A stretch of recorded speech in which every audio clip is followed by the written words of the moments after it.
card malfunctioned," he said, tapping his phone against the counter like it might confess. The washing machine hummed in the next room, a steady apology I'd been listening to all weekend while scrubbing pans and folding towels that smelled like lemon cleaner. His screen stayed dark. Mine lit up with his mother's post. Family vacation complete. There he was, sunglasses, a sunburn, and a smile big enough to swallow the lie. "My name is Harlow Easton. I'm 28. What do you do with love after it forgets to include your name on the ticket?" I set down the wooden spoon, and the pot kept boiling like it had decided to be angry for me. He tried to kiss my cheek, but the steam touched my skin first. "In the photo," his hand rested on his mother's shoulder. "In our kitchen." It hovered above the rent envelope on the fridge, like a bird that couldn't land. "Next time," he said, like a calendar had promised him forgiveness. On the table was our bowl of loose junk, stray keys, expired coupons, a silver airplane keychain from the airport kiosk he'd bought me for luck. I used to rub my thumb over its tiny wings when we argued. Today, it looked like a toy that had been told a secret and didn't know how to keep it. He cleared his throat. "So, can you send over your half of rent? I'm a little tapped after, my card thing." I didn't look up. I opened my banking app. The numbers blinked like they were deciding which home they belonged to.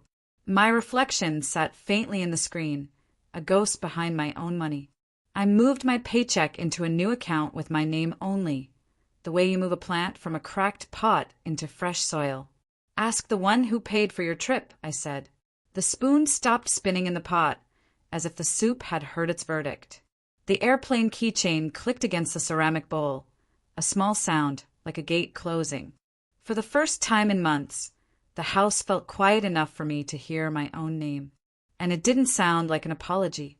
He blinked like he hadn't heard me right. "What's that supposed to mean?" "The rent," I repeated, scraping the edge of the pan. "Ask whoever funded your beach getaway." His mouth opened, then closed. The sound that came out wasn't quite guilt.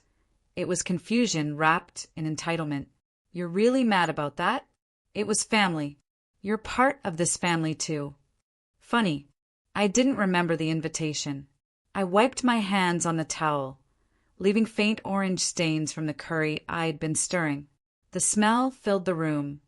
Warm, heavy, almost comforting, but something inside me felt cold. The scarf I'd hung by the back door fluttered slightly in the fan's breeze, the red edge catching the light. It had been a gift from his mother last winter. Suddenly it looked more like a flag of surrender I never agreed to raise. He kept talking. Words about budgets, misunderstandings, how his mom didn't mean to post that picture. But every syllable just bounced off the quiet wall between us. When I finally turned, he was holding out his phone, the photo still on screen. "It wasn't like that. She booked last minute. I didn't even look happy." I finished for him, my voice soft, almost kind. "Because you did. You really did." He looked away, thumb flicking across the screen like he could scroll out of this reality. The red scarf fell from the hook, landing between us on the floor. "I'll send the rent by next week," he muttered. "Don't," I said. I already handled it. Because I had. That morning, I'd spoken to the landlord. The lease, as it turned out, could be rewritten under one name, mine. And while he packed his excuses into the silence, I folded that scarf neatly and thought, maybe it's time I start traveling alone. The next morning, he acted like nothing had cracked. He brewed coffee, whistled, even asked if I'd seen his favorite gray hoodie, the one he wore in that vacation photo. I watched the steam rise from his mug, slow and ghostly, curling like a question he'd never ask. "I think you left it somewhere sunny," I said. He froze for a beat, then smiled that soft, practice smile he used when pretending not to understand me. "Harlow," he sighed, "I told you it was last minute. I didn't even want to go." "Then why'd you pose?" He frowned. "Because it was easier than fighting with Mom. You know how she gets." And there it was, the familiar pattern. Blame someone else. Pretend it wasn't a choice. I nodded, pretending too. The The spoon in my coffee clinked against the cup in slow rhythm. 1, 2, 3, the same way I used to count how long it took for him to apologize after lying. That day I worked from home. He left around noon, saying he had to run errands. When the door shut, the apartment exhaled. I sat at my laptop, opened my savings account, and looked at the clean new balance sitting under my name. No shared logins, no linked cards, no joint decisions. Then, curiosity, or maybe closure, made me check the old account. His card had worked fine that weekend. Hotel bookings, fancy dinners, and something called Sapphire Boat Rentals. The timestamp? The same hour I'd been bleaching the bathroom tiles. My phone buzzed with his message. Can you defrost the chicken before I'm home? I stared at it, then replied, sure. But instead of touching the freezer, I opened a new tab and searched short-term rentals near downtown. Because if he could plan vacations without me, I could plan an exit he wouldn't see coming. By Friday, the silence between us had become its own language. He'd hum through breakfast, I'd stir my coffee, and neither of us said the word trip. But every time his phone pinged, his eyes darted toward it like a child hiding stolen candy. That night, I folded laundry while the TV played some sitcom laugh track in the background. He scrolled on the couch, pretending to laugh too. The red scarf lay draped across my knees, freshly washed, still holding the faint scent of his cologne. I folded it once, then twice, and set it aside. It was the last thing of his I would ever clean. At midnight, when he went to bed, I opened my email. My job's payroll portal blinked with a simple line. Direct deposit update confirmed. My money, my name, my control. Something inside me unclenched. I clicked open a document I'd started earlier that week. Tenant transfer request. Single occupancy. My signature gleamed at the bottom like quiet defiance.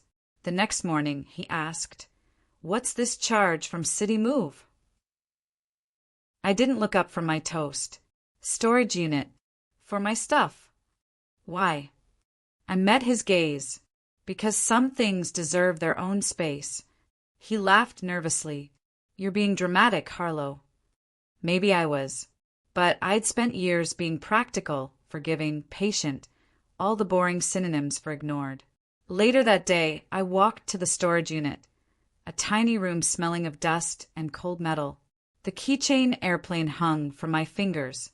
I placed it on the top shelf, beside a box labeled before. Outside, a light rain had started. It tapped against the corrugated roof like fingers keeping time. And for the first time, I wasn't waiting for his next message. I was waiting for my own silence to begin. Saturday came wrapped in gray clouds and the smell of damp concrete. He was already awake, pacing, his phone glued to his hand. You changed the Wi-Fi password, he asked. I didn't look up from my mug. New account. New start. He chuckled, the kind of laugh people use to hide panic. You're really doing this? Over one trip. One trip. As if betrayal had a mileage cap. When he stormed out, the door slammed so hard a picture frame tilted on the wall. It was a photo from our first year together. My head on his shoulder, his smile still honest. I straightened it out, then took it down. The silence afterward wasn't empty, it was clean. I spent the morning sorting papers. The lease, utilities, my credit statements. Every document that once said Mr. and Mrs. now had a faint coffee ring where his name used to be. I replaced it with neat pen lines. Harlow Easton, primary tenant. At noon, I walked to the post office and mailed 2 envelopes. One to the landlord confirming the transfer, and one to myself at my office address. A small ritual. Proof that I could send something out and trust it would come back to me. When I returned, his car was gone. In its place, on the counter, lay a note scrawled on a receipt. We'll talk when you calm down.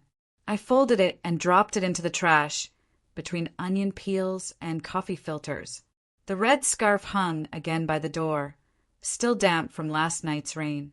I brushed my fingers across it and thought, even fabric knows when it's time to dry. Then my phone lit up, a notification from my bank. Deposit received. Only this time it wasn't his. It came from his mother's account. The memo line read simply, "For rent." I stared at it for a long time, the screen glow reflecting off my coffee. She hadn't called, hadn't messaged, just wired the money like she was paying a bill that carried her family's shame. That evening, my husband returned, smelling faintly of sunscreen and denial. "Mom handled it," he said, setting his keys down. "You can move the money back now." I almost laughed. "Back?" He nodded, looking relieved. "Yeah, back into our joint account. We're fine now." "Right."